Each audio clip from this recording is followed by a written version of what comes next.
Imagine waking up one morning and discovering that every conversation you've ever had, every social interaction you've navigated, every moment you felt misunderstood or out of place, all of it suddenly makes perfect sense. Not because the world has changed, but because you've finally seen the invisible architecture of your own mind. You're standing in your kitchen, coffee in hand, watching the steam rise in delicate spirals, and for the first time, you're not analyzing why you prefer this quiet ritual over joining the bustling breakfast conversations your roommates seem to thrive on. You're not questioning why you need these moments of solitude to feel like yourself again. Instead, you're seeing something deeper, a pattern that's been hidden in plain sight your entire life. Here's the paradox that haunts millions of people. You live in a world that celebrates extroversion, that rewards quick thinking and immediate responses, that values quantity of connections over quality of understanding.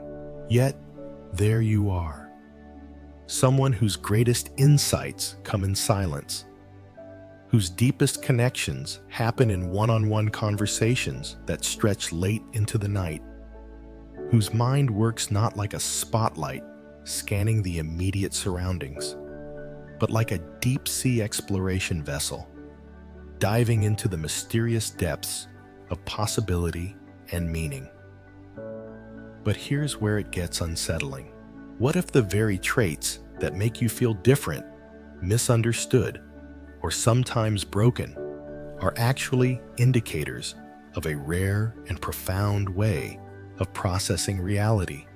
What if the exhaustion you feel after social gatherings isn't a weakness, but evidence of a mind that operates on an entirely different frequency than most people around you? Consider this.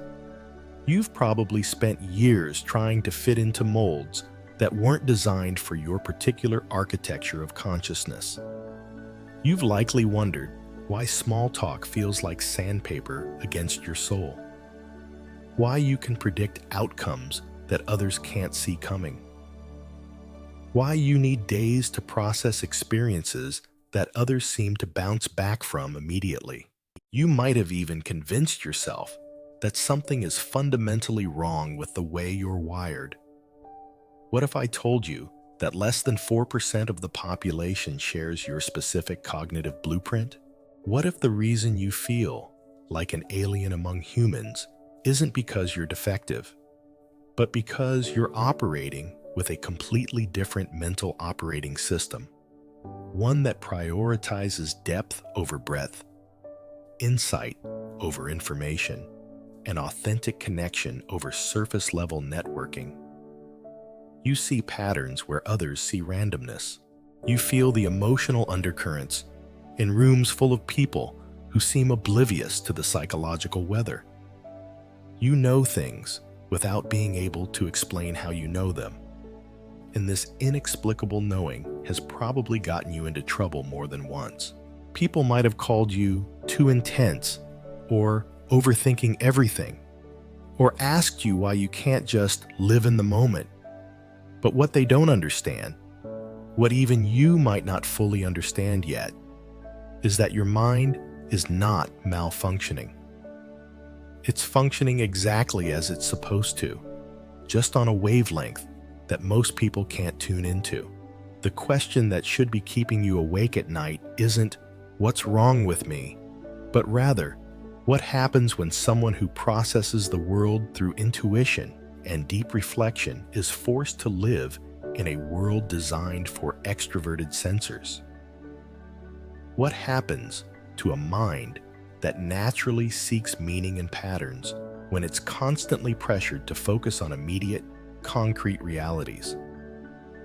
And here's the most disturbing part of this paradox. You might be living a life that's completely misaligned with your cognitive nature, making decisions based on what you think you should want, rather than what actually energizes and fulfills your particular type of consciousness. You might be pursuing careers, relationships, and lifestyles that slowly drain your life force because you've never understood the specific conditions your mind needs to thrive. The signs have been there all along, in the way you recharge in solitude, in your ability to see connections that others miss, in your need for authentic, meaningful relationships rather than large social networks. But without a framework to understand these traits, you've probably interpreted them as limitations rather than recognizing them as the fingerprints of a rare and powerful cognitive type. So here's the question that changes everything. What if you're not strange, antisocial, or overly complicated? What if you're simply an intuitive introvert trying to navigate a world that doesn't understand the profound way your mind works?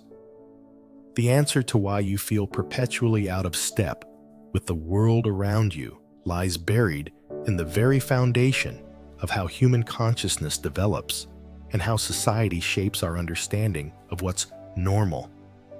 But to grasp this, we must first confront an uncomfortable truth. The world you've been trying to fit into was never designed for minds like yours.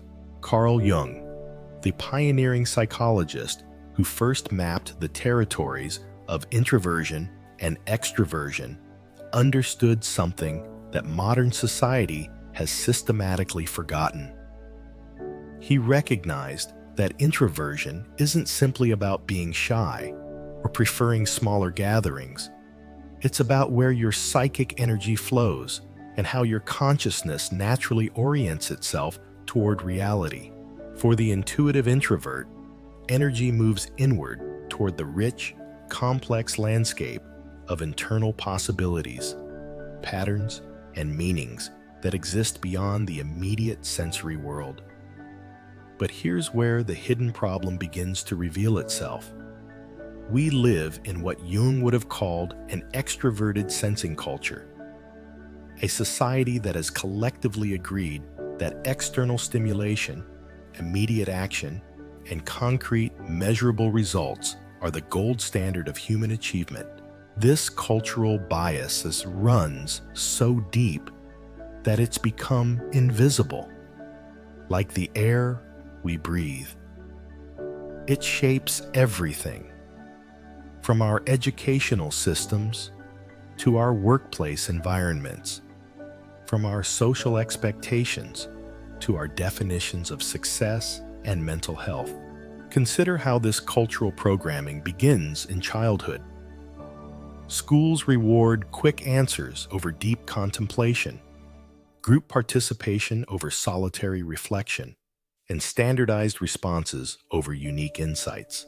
The child who needs time to process information, who sees connections that others miss, who asks questions that seem to come from nowhere. This child learns early that their natural cognitive rhythm is somehow deficient. Friedrich Nietzsche, in his exploration of human consciousness, wrote about the herd mentality, the psychological pressure to conform to collective thinking patterns that often suppress individual authenticity. For the intuitive introvert, this pressure is particularly insidious because it targets the very core of how their mind naturally functions. You're not just being asked to act differently. You're being asked to think differently, to value different things, to find energy in activities that actually deplete you. The philosopher Arthur Schopenhauer, himself likely an intuitive introvert, observed that a man can be himself only so long as he is alone, and if he does not love solitude, he will not love freedom. This insight cuts to the heart of the hidden problem. Intuitive introverts require solitude not as an escape from life, but as the essential condition for accessing their deepest insights and authentic self-expression. Yet society consistently frames this need as antisocial behavior or emotional immaturity. Jean-Paul Sartre's concept of bad faith becomes particularly relevant here. The idea that we betray our authentic nature by adopting roles and behaviors that society expects rather than expressing who we truly are. For millions of intuitive introverts, living in bad faith becomes a survival strategy. You learn to smile when you'd rather contemplate, to make small talk when you're desperate for meaningful conversation, to attend networking events when your soul is crying out for deep, one-on-one connections. This psychological splitting creates what Viktor Frankl might have called an existential vacuum, a profound disconnection from your own sense of meaning and purpose. When your natural way of processing reality is consistently invalidated, you begin to doubt not just your preferences, but your fundamental perceptions of truth, beauty, and significance. The neurological research emerging in recent decades confirms what philosophers have long suspected. Intuitive introverts literally have different brain activation patterns than extroverted sensors. Your prefrontal cortex, the region associated with complex thinking, planning, and meaning-making, shows higher baseline activity.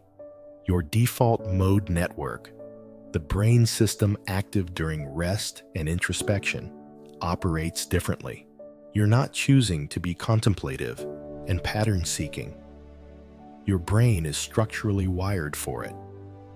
But here's the cruel irony.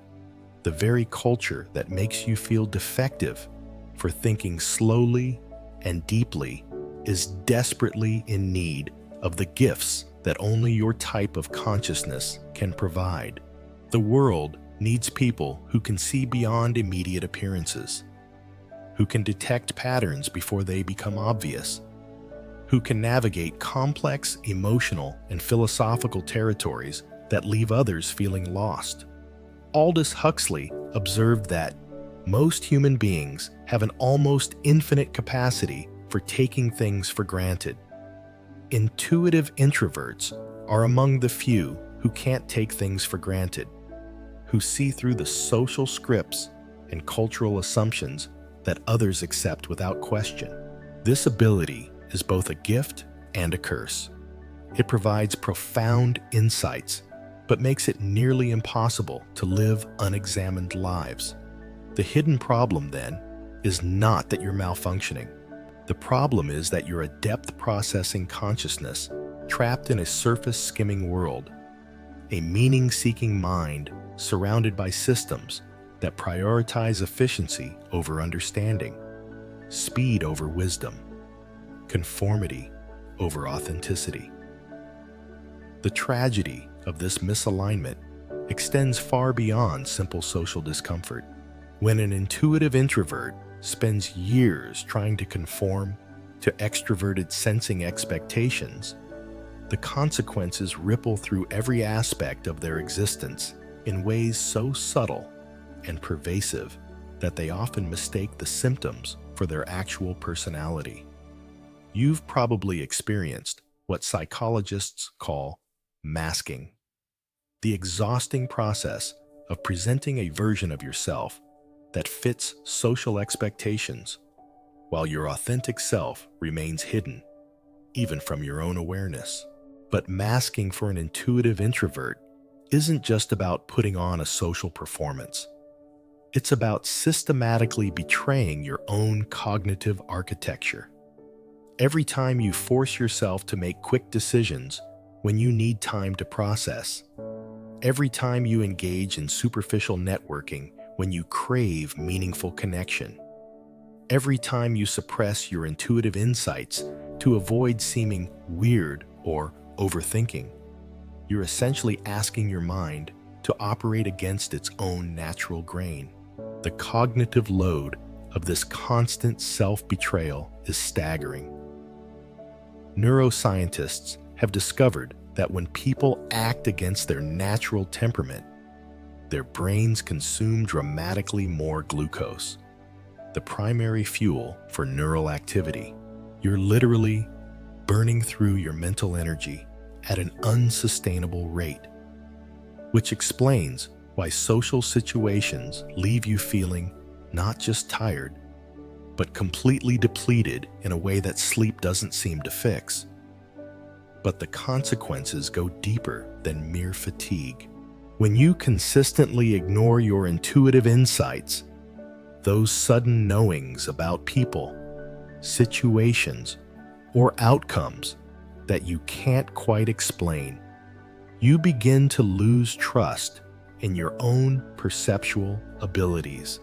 You start second-guessing instincts that are actually more accurate than the logical reasoning you've been taught to prioritize. This creates what cognitive psychologists call analysis paralysis. But for intuitive introverts, it's more accurately described as intuition paralysis, a systematic disconnection from your most reliable source of guidance. Consider how this plays out in relationships. Intuitive introverts naturally seek deep, authentic connections with a small number of people, but cultural pressure pushes them toward broader, more superficial social networks. You might find yourself maintaining friendships that feel hollow, accepting romantic partners who can't access your inner world, or working in environments where your colleagues treat you as likable but ultimately unknowable. The loneliness that results isn't the simple loneliness of being alone. It's the profound isolation of being surrounded by people who can only see your mask. The workplace becomes particularly toxic for unrecognized intuitive introverts. Open office plans, constant collaboration, brainstorming sessions that reward the loudest voice rather than the deepest insight. These environments systematically disadvantage the very cognitive processes that make intuitive introverts valuable. You might find yourself labeled as not a team player, simply because you need quiet time to develop your ideas, or dismissed as impractical because you see long-term consequences that others haven't considered yet. Career-wise, many intuitive introverts end up in what researcher Cal Newport calls pseudo-work, jobs that feel busy and productive on the surface, but provide no sense of meaning or authentic contribution. They become mid-level managers in corporations whose values conflict with their own, or they pursue prestigious careers that look impressive to others but leave them feeling spiritually bankrupt.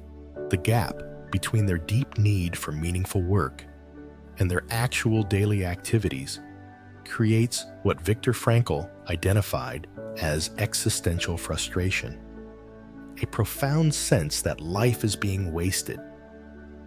The mental health implications are particularly insidious because they're so often misdiagnosed. An intuitive introvert struggling with chronic overstimulation might be labeled with anxiety disorders. Their need for processing time might be pathologized as depression. Their pattern recognition abilities might be dismissed as overthinking or catastrophizing. They end up in therapy trying to fix problems that aren't actually problems. They're simply natural characteristics that become problematic only in misaligned environments. Perhaps most tragically, many intuitive introverts internalize society's judgment of their natural traits. They develop what psychologists call internalized depression. They begin to believe that their need for solitude is selfish, that their desire for meaningful work is unrealistic, that their intuitive insights are just wishful thinking. They become their own worst critics, perpetually pushing themselves to be more extroverted, more decisive, more willing to accept surface-level interactions as sufficient. This self-rejection creates a vicious cycle. The more they try to suppress their natural cognitive style, the more disconnected they become from their authentic self, which makes them even more dependent on external validation to know who they are and what they want. They lose touch with their own values, their own dreams, their own sense of what makes life worth living. The cumulative effect is a life that feels like it's being lived by someone else. Successful, perhaps, by external measures, but hollow at its core. You wake up one day and realize you've been living according to someone else's blueprint, pursuing someone else's definition of success, measuring yourself against standards that were never meant for minds like yours. But here's where the story takes a radical turn. What if everything you've been told about overcoming your limitations as an introvert has been precisely backward? What if the path to freedom doesn't involve becoming more extroverted, but rather involves becoming more authentically and unapologetically introverted than you ever dared imagine? The rebellion begins with a single, revolutionary act. You stop apologizing for how your mind works. You stop trying to speed up your processing time. Stop forcing yourself into networking events that drain your soul. Stop pretending that small talk energizes you.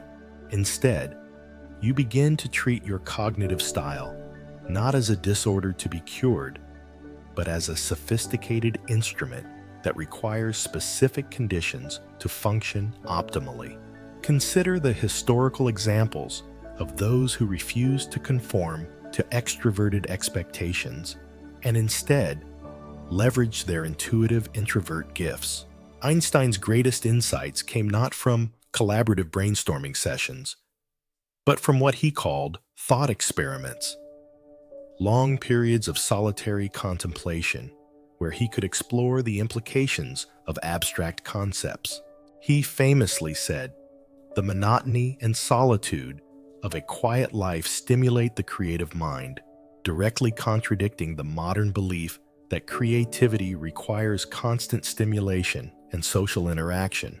Virginia Woolf understood that her writing required what she called a room of one's own, not just physical space, but psychological space free from the expectations and judgments of others. She recognized that her creative consciousness needed protection from the extroverted world's demands for immediate productivity and social pleasantry. Carl Jung himself was an intuitive introvert who revolutionized psychology precisely because he was willing to explore the inner landscapes that more extroverted thinkers dismissed as irrelevant. His most profound insights about the human psyche came from years of what he called active imagination, a practice of turning attention inward to explore the symbolic and archetypal dimensions of consciousness that most people never access. The rebellion, then, is not about becoming someone different. It's about becoming more of who you actually are. This requires what psychologists call differentiation, the ability to maintain your authentic self even when surrounded by pressure to conform. Start with your environment. Intuitive introverts don't thrive in open-plan offices, constant stimulation lifestyles, or relationships that demand perpetual availability. You need what researcher Mihaly Csikszentmihalyi calls flow states, periods of deep, uninterrupted focus where your pattern recognition abilities can operate at full capacity. This means creating physical and psychological boundaries that others might not understand, but that are absolutely essential for your cognitive well-being. Revolutionize your relationship with time. The extroverted world operates on what we might call chronos, linear, efficient, deadline-driven time. But intuitive introverts operate on kairos, the deeper rhythm of insight, reflection, and organic development. You need permission to think slowly, to let ideas percolate, to follow interesting tangents, even when they don't lead to immediate practical outcomes.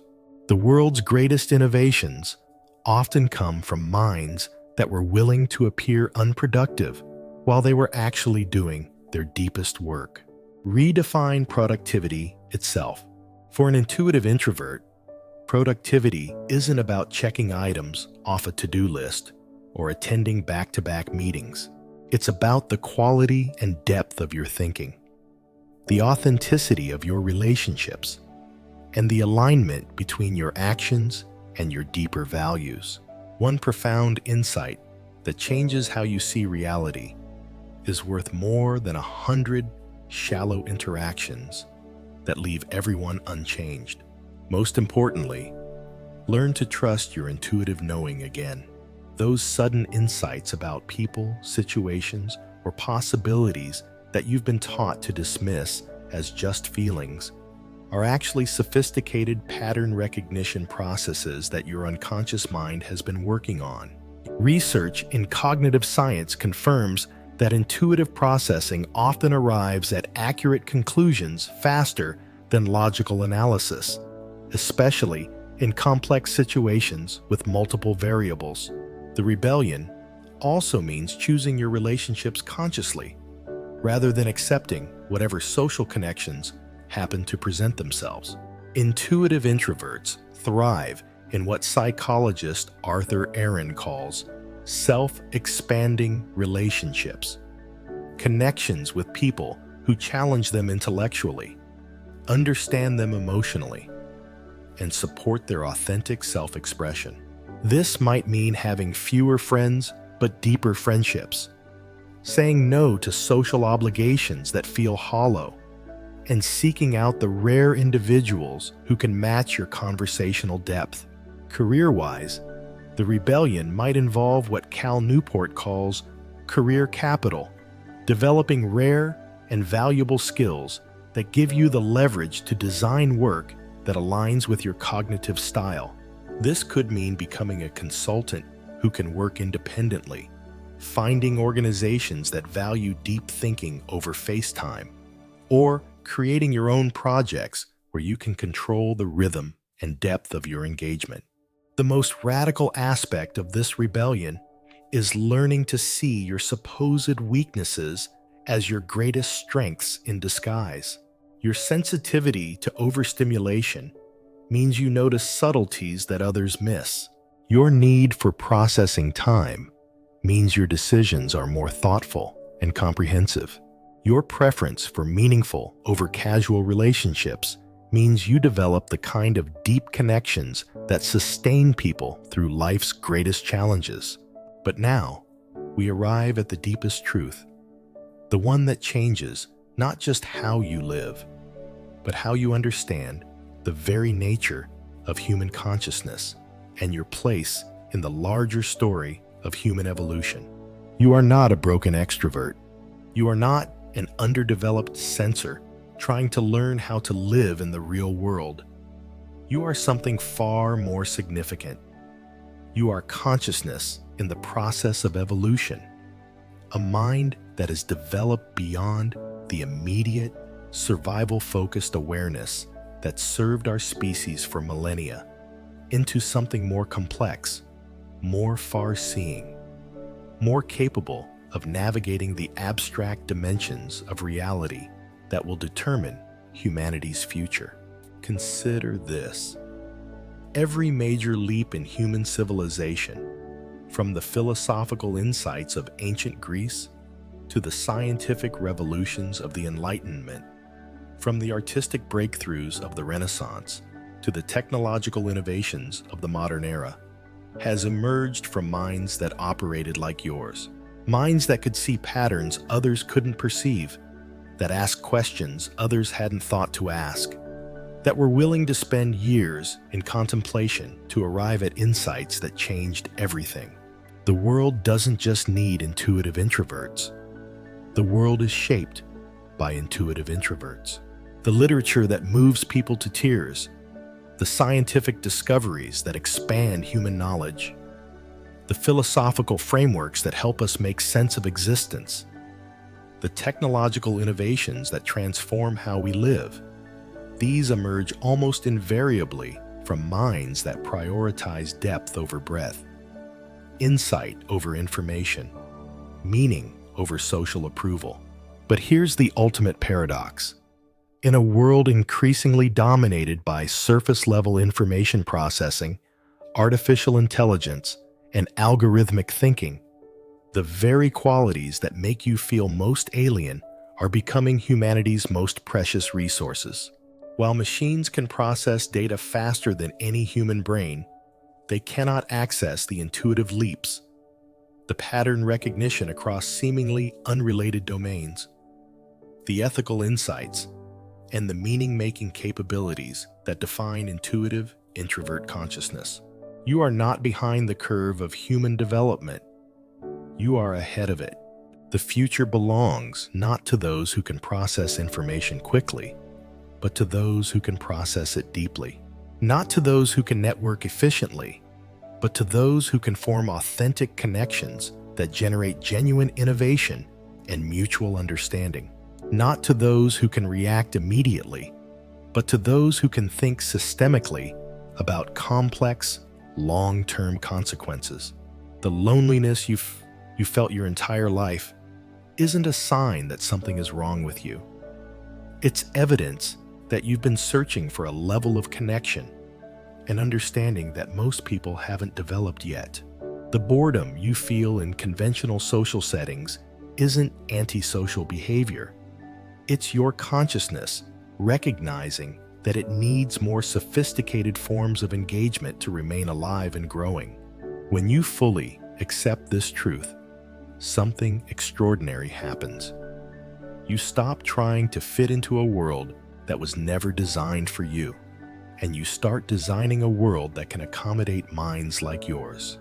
You stop seeing your need for solitude as selfishness and start recognizing it as essential maintenance for a sophisticated cognitive instrument. You stop apologizing for your depth and start offering it as a gift to a world drowning in superficiality. But the most profound shift is this. You begin to see other people differently. That colleague who seems scattered and unfocused might be struggling with sensory overwhelm in an environment that doesn't support their processing style. That friend who always seems to know things without being able to explain, how might be another intuitive introvert who's learned to dismiss their own insights. That family member who needs hours alone after social gatherings might not be antisocial. They might be protecting something precious and necessary. You start to recognize the signs of your own tribe, the people who ask deep questions in casual conversations, who notice the emotional undercurrents that others miss, who seem to operate on a different time frame than the rest of the world. You begin to understand that you're not alone. You're part of a distributed network of consciousness that has been quietly holding space for depth, meaning, and authentic connection in a world that often seems to have forgotten their importance. The ultimate truth is that your struggle to fit in was never really about you. It was about a mismatch between an evolved form of consciousness and social systems that haven't caught up yet. Your job is not to diminish yourself to fit those systems, but to live so authentically and effectively from your true nature that you create new possibilities for how human beings can organize their lives, relationships, and work. This is your inheritance and your responsibility. To be living proof that there are other ways to be human, other rhythms of engagement, other definitions of success and fulfillment. Every time you choose depth over speed, meaning over efficiency, authenticity over approval, you're not just living your own life. You're pioneering new territory for human consciousness itself. The world is waiting for what only you can offer, not a diluted version of yourself trying to be someone else, but the full power of an intuitive introvert who has finally come home to their own extraordinary mind.